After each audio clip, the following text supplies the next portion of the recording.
ठीक है, यहाँ पर डॉक्टर तस्लीम अहमद रहमानी को लेकर आना चाहती हूँ। डॉक्टर तस्लीम एक्शन ही हो गया है, तो डॉक्टर तस्लीम अहमद रहमानी, एक सोच ये भी कहती है कि इस तरीके के जो आतंकी हैं इनकी डेड बॉडीज नहीं दी जानी चाहिए, इनकी डेड बॉडीज को जला दिया जाना चाहिए, ताकि जो दूसरे युवा हैं जिनमें चिंगारी भड़काने की कोशिश इस तरीके के आतंकवादी करते हैं उनके लिए ये डेटरेंट का काम करे।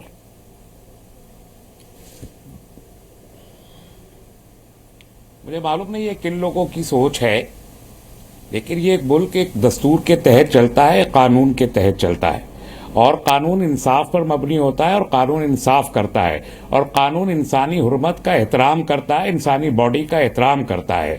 और अगर हम कानून के खिलाफ जाएंगे तो यकीनी तौर पर हम जुल्म करने पर मजबूर हो जाएंगे, और फिर जुल्म होता रहेगा। और ये जुल्म हो रहा है। 1990 से एफ्सपा लगा हुआ है कश्मीर में, और 1958 से लगा हुआ है मणिपुर में। पिछले 16 साल से शर्मिला एरॉन बैठी हैं मणिपुर में भूख हड़ताल पे, कोई सुनने वाला नहीं है। जुडिशियल कमीशन और कली आप मुझे रोकिए नहीं, आपने जैसे संबित जी को बोलने का हक दिया है, आप बिल्कुल बोलिएगा, लेकिन आप काम की बात बोलिएगा सर। आप आतंक को सपोर्ट दे रहे हैं यहाँ पर, आप उनके लिए कानून की बात कर रहे हैं जो रोज कानून तोड़ते हैं सर, आप उनके लिए कानून की बात कर रहे हैं सर।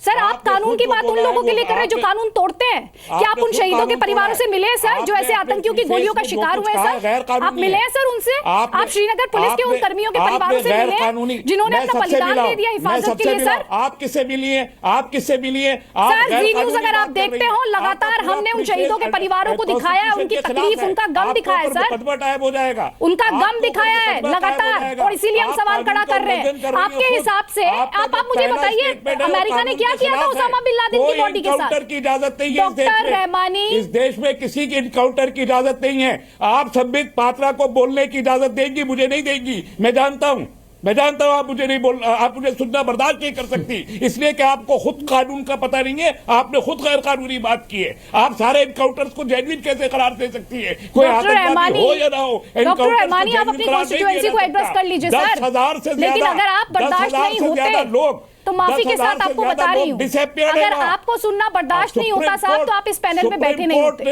सर, इस पैनल में आप बैठे नहीं होते। With due respect to you, with due respect to you sir, with due respect to you, Supreme Court ने एस्पा को हटाया जाना चाहिए। 2009 से यूनाइटेड नेशंस कह रहा है कि एस्पा को हटाया जाना चाहिए।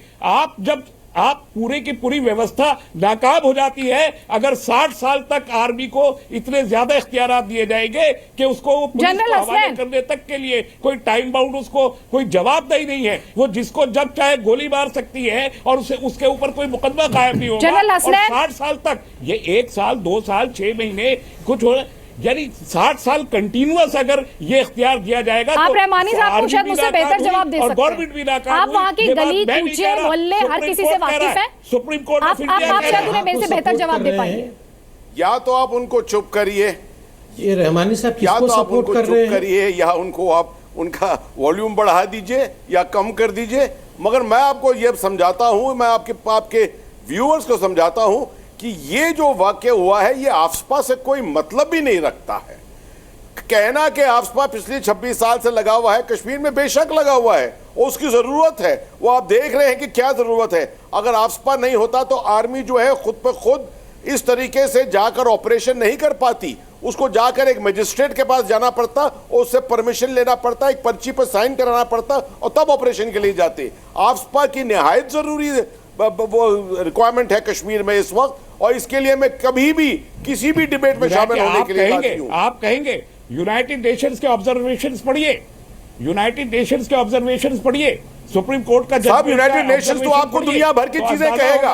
आपका मुल्क जो है अपनी सिक्योरिटी के लिए अपनी सिक्योरिटी कायम कर सकता है, यूनाइटेड नेशंस का इसमें कोई दखल अंदाजी करने की जरूरत नहीं है। सुप्रीम कोर्ट ऑफ इंडिया को पढ़ लीजिए, सुप्रीम कोर्ट ऑफ इंडिया को पढ़ लीजिए। देखिए, गवर्नमेंट ऑफ इंडिया ने जो सिक्योरिटी के लिए रिस्पॉन्सिबल है समझती है कि क्या रिक्वायरमेंट है। Armed forces special powers act इसलिए वहां पर लगाया गया है, आपको भी मालूम होना चाहिए। आज जो भी अगर आप लीगल प्रोफेशन के साथ कायम रखते हैं कुछ लिंकेज, आपको मालूम होना चाहिए कि वहां पर लॉ एंड ऑर्डर का प्रॉब्लम नहीं, वहां एक पब्लिक ऑर्डर का प्रॉब्लम है कश्मीर में। और पब्लिक ऑर्डर को हैंडल करने के लिए आर्मी की जरूरत है, और आर्मी को अगर पब्लिक ऑर्डर को हैंडल करना है तो एम्पावर करना पड़ता है। उस एम्पावरमेंट के लिए arm forces special powers act लगाना पड़ेगा। संबित पात्रा, आप कुछ कहना चाह रहे जल्दी से, फिर दूसरे पैनलिस्ट का रुख करना है। कितने दिन के लिए कितने दिन कोई टाइम लिमिट? एक सेकंड रहमानी जी एक सेकंड से लगा हुआ है। ये बड़ा आश्चर्य का विषय है, ये बड़ा आश्चर्य का विषय है। कल रात को रहमानी जी जाकिर नाइक को बचा रहे थे और आज बुरहान वानी को बचा रहे हैं। ये रहमानी साहब किस तरफ खड़े हैं? किसको सपोर्ट करते रहते हैं? ये आप आतंकवादियों को क्यों सपोर्ट करते हैं रहमानी साहब? खाली कश्मीर का इशू नहीं है ये आतंकवादियों को क्यों समर्थन करते हैं? ये आतंकवाद के सपोर्ट की बात नहीं है। आप जज्बाती इशू लेके जुल्म को जारी नहीं रख सकते। नहीं, किसकी बात है? आप ये बताइए, बुरहान वानी को मारना ठीक था या गलत था? सीधे सीधे बोलिए ना, यहाँ दाएं बाएं क्यों घुमा रहे हैं?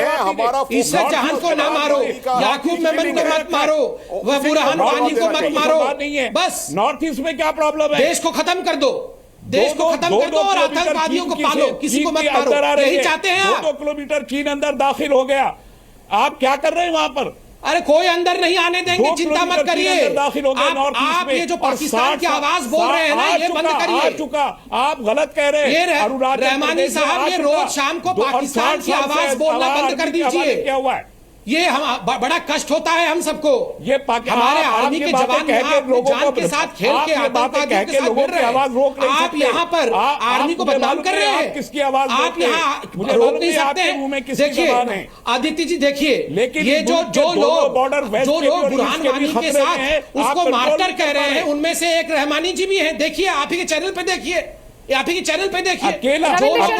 अकेला बुरहान वानी का मसला नहीं है। 10,000 लोग डिसअपियर्ड है, 10,000 लोग डिसअपियर्ड है। वहां पर पूरा का पूरा कबीला बन चुका है।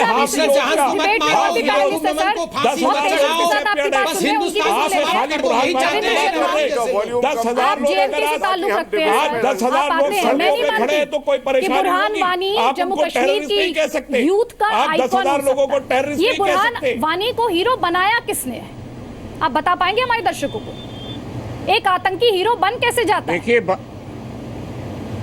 देखिए बात यह है कि बुरहान वानी का मारा जाना एक बड़ी उपलब्धि बताई जा रही है। सिक्योरिटी फोर्सेस और हमारी फौजें जो हैं उनकी एक उपलब्धि है, लेकिन सिर्फ एक बुरहान वानी से हालात ठीक हो जाएंगे ये हम नहीं मानते। इस जैसे कई बुरहान वानी जो हैं आज तक आतंकवादी जो हैं वो फौज ने, सिक्योरिटी फोर्सेस ने बहुत बड़ी उपलब्धियाँ की हैं, लेकिन जो संकेत हैं, जो खतरनाक संकेत हैं पिछले कुछ महीनों से, कुछ अरसे से हम ये देख रहे हैं कि जब भी कोई आतंकवादी या कोई मारा जाता है, यहाँ तक कि जब इनकाउंटर होता है तो कुछ लोगों को वहाँ भड़का करके फौज और सिक्योरिटी फोर्सेस, जैसे पामपुर में हुआ एनकाउंटर चल रहा था और लोगों की तरफ से घेराव किया गया। ये हालात के लिए कौन जिम्मेवार हैं और इस तरह के हालात कैसे बन रहे हैं? पिछले कुछ अरसे से कहीं ना कहीं तो कोई गलती है, और जिस वजह से आज जो है हालात फिर स्लिप हो रहे हैं। तो रिपोर्ट्स आती थी कि नौजवानों को ये सोशल मीडिया और उसके जरिए मिलिटेंसी और आतंकवाद की तरफ आकर्षित करता है, और उसके अलावा पिछले कुछ अरसे से सिक्योरिटी फोर्सेस की रिपोर्ट्स हैं कि वहाँ रिक्रूटमेंट हो रही है।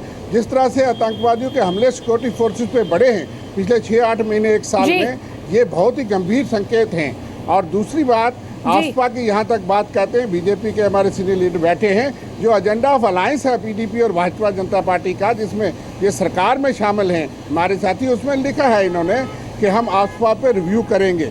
इसलिए अभी भी संकेत यहाँ पे दिल्ली में बैठ करके भाषण देने से यहाँ हालात ठीक नहीं होंगे।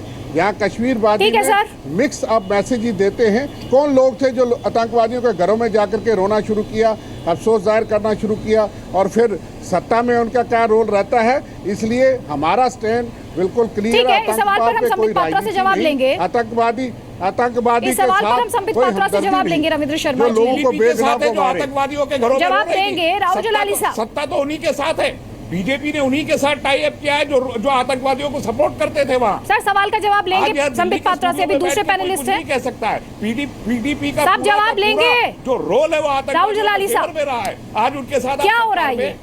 एक आतंकी हीरो कैसे बन रहा है? इसका अनुमति हो तो उत्तर दे दूं। संबित, मैं आपके पास आऊंगी, प्लीज जरा जो एक और पैनलिस्ट है उनको इस चर्चा में लेकर आते हैं, आपके पास मैं पक्का आऊंगी जी।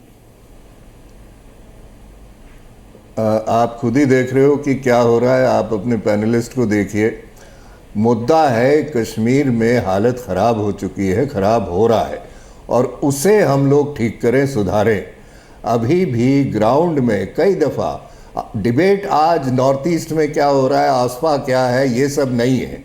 डिबेट है कि बुरहान वानी एक आदमी जिसने एक गोली नहीं चलाई, ये कहा जाता है, वो पोस्टर बॉय बनाया जाता है आतंकवादियों का, उसका एलिमिनेशन होता है, जो एक सिक्योरिटी फोर्सेस के लिए बहुत बड़ी उपलब्धि थी। उसके बाद माहौल बिगड़ने के संकेत तभी से थे, कल रात से थे कि माहौल बिगड़ेगा। स्टेट गवर्नमेंट जो है उन्हें बाकायदा ये मालूम था कि माहौल बिगड़ने वाला है। सुबह कर्फ्यू लगता है, हुर्रियत बंद का ऐलान करती है। तो मेरा सवाल ये है कि स्टेट गवर्नमेंट और जो भी हो, सरकार हो, उन्होंने अलाउ कैसे किया कि त्राल, जो बुरहान वानी का घर है, इतने हजारों की तादाद लोग पहुंचे श्रीनगर से, अनंतनाग से, और वहां जमा हो जाए। दूसरी बात, ये कैसे अलाउ किया गया कि उस जमघट में बंदूक वाले भी आए और वहां उनको गोलियों से वो अपना उनकी श्रद्धांजलि दी जाए। तो कहीं ना कहीं चूक हुई है, और साफ दिख रहा है चूक कहाँ हुई है। कभी कभी सिचुएशन को सुधारने के लिए आपको कड़े कदम उठाने पड़ते हैं। आप सुबह से देखिए, कम से कम 4 लोग मर चुके हैं वहां पे, पथराव शुरू हो गया है। अब स्टेट गवर्नमेंट का ये एक दायित्व है कि ये रोके, ये सिचुएशन फिर 2010 की तरफ जाते दिख रहा है, और उस तरफ ना जाए। और इसमें अगर इनको फ्लैग मार्च करवाना पड़े आर्मी का तो जरूर कराए।